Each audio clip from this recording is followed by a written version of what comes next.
Hello everyone, welcome to my channel. तो कल हमने रिलेशन की, कार्टेशियन प्रोडक्ट की डिफाइन करी थी। तो आज हम अपने लेक्चर को कंटिन्यू करेंगे और आज हम पढ़ेंगे टाइप्स ऑफ रिलेशन। ठीक है, तो रिलेशन की टाइप्स पढ़ने से पहले हम एक चीज़ समझ लेते हैं और फिर हम उसके बाद अपने टाइप्स ऑफ रिलेशन को स्टार्ट करेंगे। ठीक है, कल मैंने आपको कार्टेशियन प्रोडक्ट बताया था जिसके अंदर हमने दो सेट्स लिए थे। एक हमने सेट ए ले लिया था और एक हमने सेट क्या लिया था, बी लिया था। हम उसके अंदर क्या कर रहे थे, ए क्रॉस बी कर रहे थे।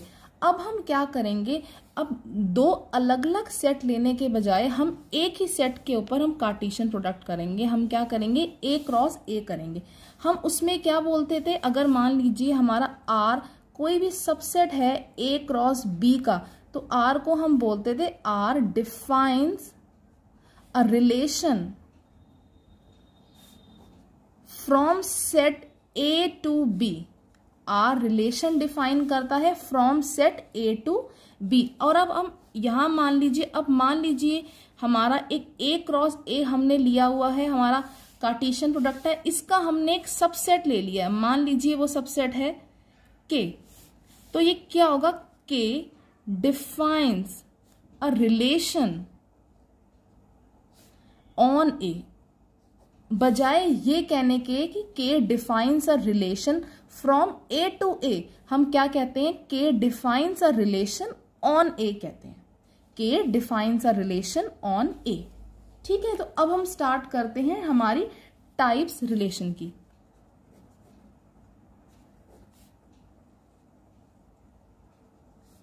तो सबसे पहली हमारी टाइप है रिलेशन की identity relation. First type is identity relation.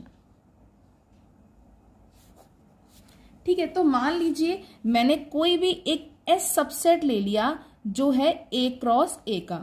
अब हम सिर्फ ए क्रॉस ए के बाहर इसी एक ही सेट के ऊपर बात करेंगे। ठीक है, दो अलग अलग हम सेट नहीं लेंगे। ठीक है, मैंने एक एस ले लिया जो क्या है, सबसेट है ए क्रॉस ए का। तो इस एस को हम क्या बोलेंगे, आइडेंटिटी रिलेशन कहेंगे। एस को हम आइडेंटिटी रिलेशन कहेंगे। कब कहेंगे, जब, ठीक है, इस आई को हम आइडेंटिटी रिलेशन कहेंगे। और हम कब कहेंगे, जब ये जो एस होगा किस टाइप का होगा, ए कमा ए टाइप का होगा, such that A belongs to A. मतलब जो भी ए, मान लीजिए एक ए आपका सेट है जिसके अंदर एलिमेंट्स हैं ए कॉमा बी कॉमा सी, इसके अंदर इस टाइप, इसके अंदर ये एलिमेंट्स प्रेजेंट है। तो क्या होगा, आइडेंटिटी रिलेशन क्या होता है बेसिकली, कि जितने भी एलिमेंट सेट में प्रेजेंट है वो सिर्फ खुद से रिलेट करने चाहिए, वो सिर्फ खुद से रिलेट करने चाहिए और किसी से भी रिलेट नहीं करने चाहिए, और किसी से भी रिलेट नहीं करने चाहिए। अगर वो सिर्फ खुद से रिलेट करते हैं तो उसे हम क्या कहते हैं, आइडेंटिटी रिलेशन कहते हैं। उसे हम क्या कहते हैं, आइडेंटिटी रिलेशन कहते हैं। जैसे मैंने एक एग्जांपल ले लिया, मान लीजिए ए हमें सेट दे रखा है जिसके अंदर एलिमेंट्स हैं 1, 2, 3। मैंने एस ले लिया, सबसेट है जो ए क्रॉस ए का। अब एस के अंदर एलिमेंट्स, एस के अंदर जो ऑर्डर्ड पेयर्स हैं वो कौन कौन से हैं, एक तो ये है, ये 3 दे रखे हैं सिर्फ। अब आप बताइए, क्या ये आइडेंटिटी रिलेशन है, क्या ये सबसेट जो है हमारा आइडेंटिटी रिलेशन है। देखिए हर एक एलिमेंट जो ए में प्रेजेंट है वो सिर्फ खुद से ही रिलेट कर रहा है, वो सिर्फ खुद से ही रिलेट कर रहा है और किसी से भी रिलेट नहीं कर रहा। तो ये क्या क्या है, हमारा आइडेंटिटी रिलेशन है। ठीक है, ये हमारा आइडेंटिटी रिलेशन। और एक एग्जांपल ले लीजिए, जैसे S2 हमने ले लिया।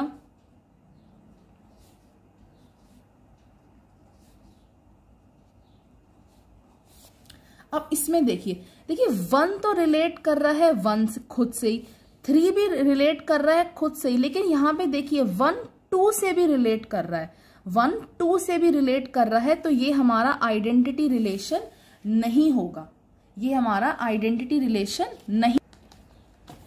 तो आइडेंटिटी रिलेशन की क्या डिफाइन होती है, a relation on set A is said to be identity is said to be identity relation if every element of A, if every element of A is related to itself only, सिर्फ खुद से ही relate करेगा तभी हम उसको क्या कहेंगे, उसको हम कहेंगे आइडेंटिटी रिलेशन ये है। ठीक है, अब नेक्स्ट हमारी टाइप आती है reflexive relation. Second is reflexive relation.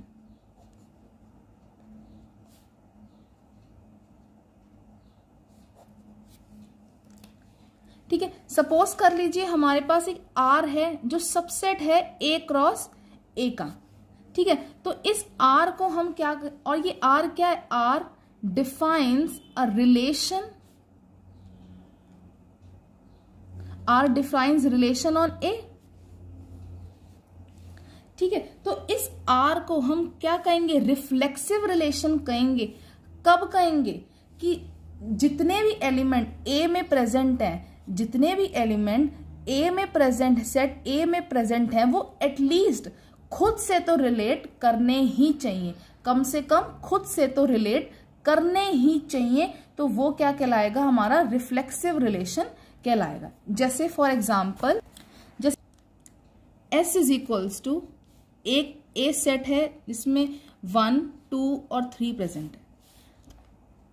1,1, 1,2, 2,2, 3, इसके अंदर ये प्रेजेंट है इस S में।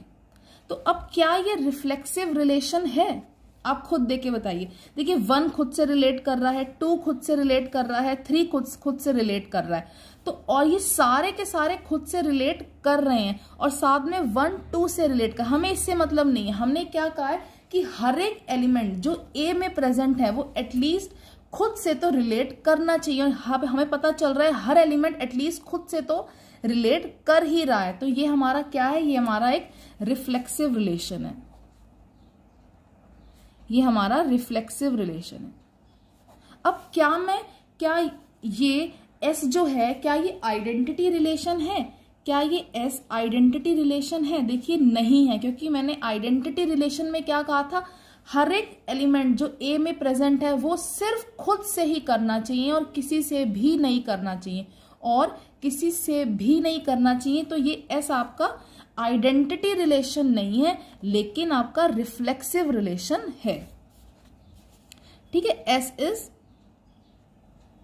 Not an identity relation.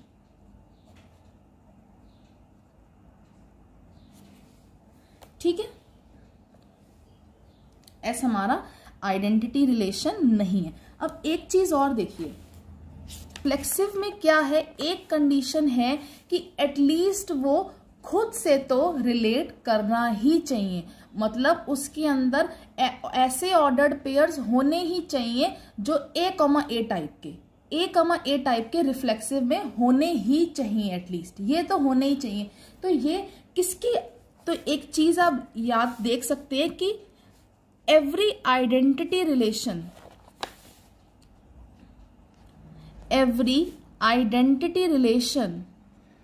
is reflexive,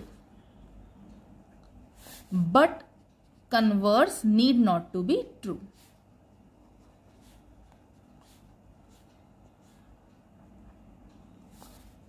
हर एक आइडेंटिटी रिलेशन रिफ्लेक्सिव तो होगा ही। क्यों होगा? क्योंकि आइडेंटिटी रिलेशन में सारे के सारे जो ऑर्डर्ड पेयर्स होते हैं वो सिर्फ खुद से ही रिलेट करते हैं, और रिफ्लेक्सिव में भी यही कहता है कि एटलीस्ट हमारे पास इतने ऑर्डर्ड पेयर्स होने चाहिए जब सारे के सारे जो ए में एलिमेंट प्रेजेंट है वो एटलीस्ट खुद से तो रिलेट करने ही चाहिए। तो क्या हर एक आइडेंटिटी रिलेशन रिफ्लेक्सिव तो होता है बट कन्वर्स ट्रू नहीं है। मैंने अभी ही आपको एक एग्जांपल, जैसे हम एक एग्जांपल देख लेते हैं। मैंने एक S ले लिया जो सबसेट है A क्रॉस A का। ठीक है, S में ऑर्डर्ड पेयर्स प्रेजेंट है। A मैंने एक सेट ले लिया है 1, 2, 3।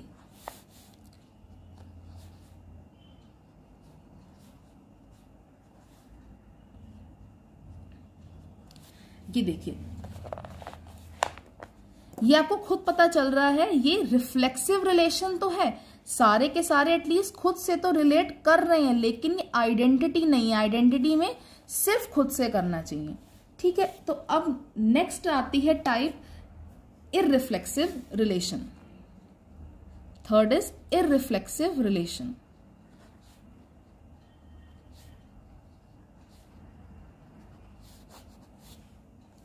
देखिए इररिफ्लेक्सिव रिलेशन होता है, let R is a subset of A cross A. ठीक है, हमने एक आर सबसेट ले लिया ए क्रॉस ए का, जहां पे मैंने ए ले लिया है ए कॉमा बी कॉमा सी। ठीक है, तो इररिफ्लेक्सिव में क्या होता है, इस आर को, ये आर को हम इररिफ्लेक्सिव कहेंगे। कब कहेंगे, if a comma a does not belongs to R. कब कहेंगे, if a comma a does not belongs to R, मतलब कोई भी एलिमेंट ए का, कोई भी एलिमेंट ए का खुद से रिलेट नहीं करना चाहिए, चाहे वो किसी से भी करे, बट खुद से रिलेट नहीं करना चाहिए। No element of A relate to itself. कोई भी एलिमेंट ए का खुद से रिलेट नहीं करना चाहिए। ठीक है, जैसे मैं एग्जांपल ले लेती हूं,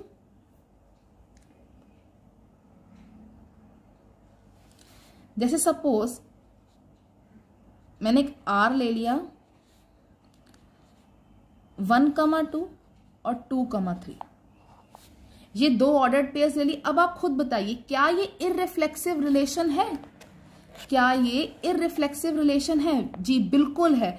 इसके अंदर कोई भी ऐसा प्रेजेंट नहीं है। यहां पे इसकी जगह रुकिए,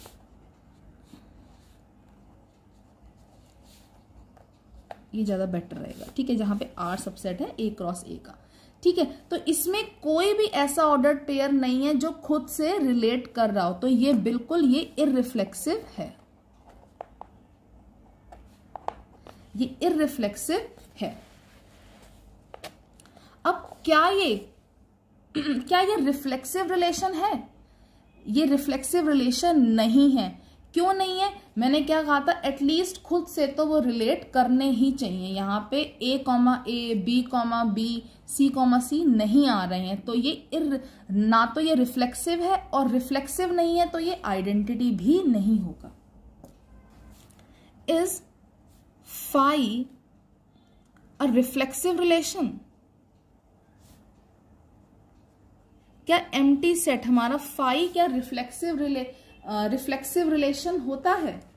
अब खुद सोच के बताइए। फाई बेसिकली क्या है? फाई हमारा सबसेट होगा ए क्रॉस ए का, जहां पे ए क्या है, नॉन एम्प्टी है। ए आपका नॉन एम्प्टी दे रखा है। और रिफ्लेक्सिव की डेफिनेशन क्या होती है?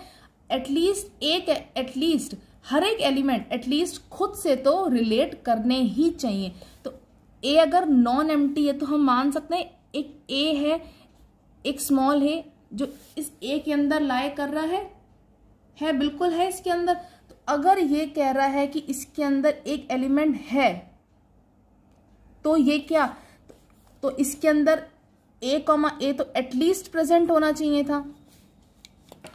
इसका मतलब ए कॉमा ए तो आपका प्रेजेंट होना चाहिए था फाई के अंदर, बट फाई क्या है, फाई के अंदर तो एक भी एलिमेंट नहीं है। But a comma a does not belongs to phi, so therefore phi is not reflexive.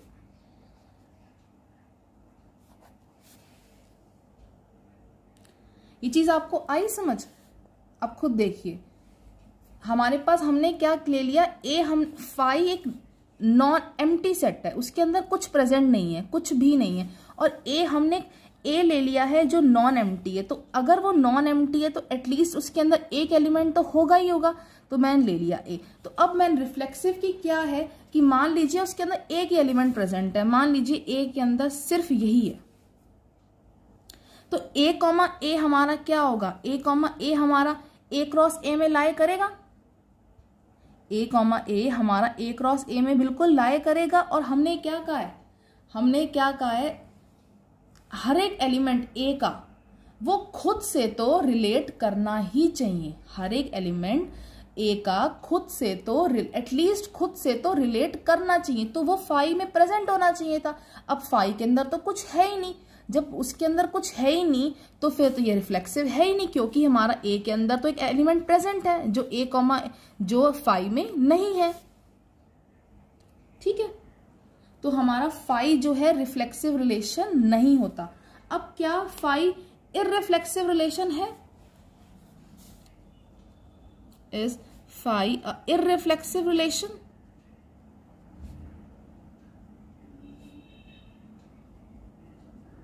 ये बिल्कुल हो जाएगा। अब फाई हमारा इधर इररिफ्लेक्सिव हो जाएगा। क्यों हो जाएगा? देखिए फाई हमने क्या लिया है, एक सबसेट है हमारा ए क्रॉस ए का, और ए हमने ले लिया नॉन एम्प्टी है। तो एक एलिमेंट ए प्रेजेंट है ए के अंदर, जहां पे ए कमा ए आपका प्रेजेंट नहीं है फाई में। हम यही तो चाहते थे, कोई भी एलिमेंट खुद से रिलेट नहीं करना चाहिए, तो वो इसके अंदर प्रेजेंट नहीं है, तो फाई हमारा क्या हो जाएगा? फाई हमारा इररिफ्लेक्सिव रिलेशन है।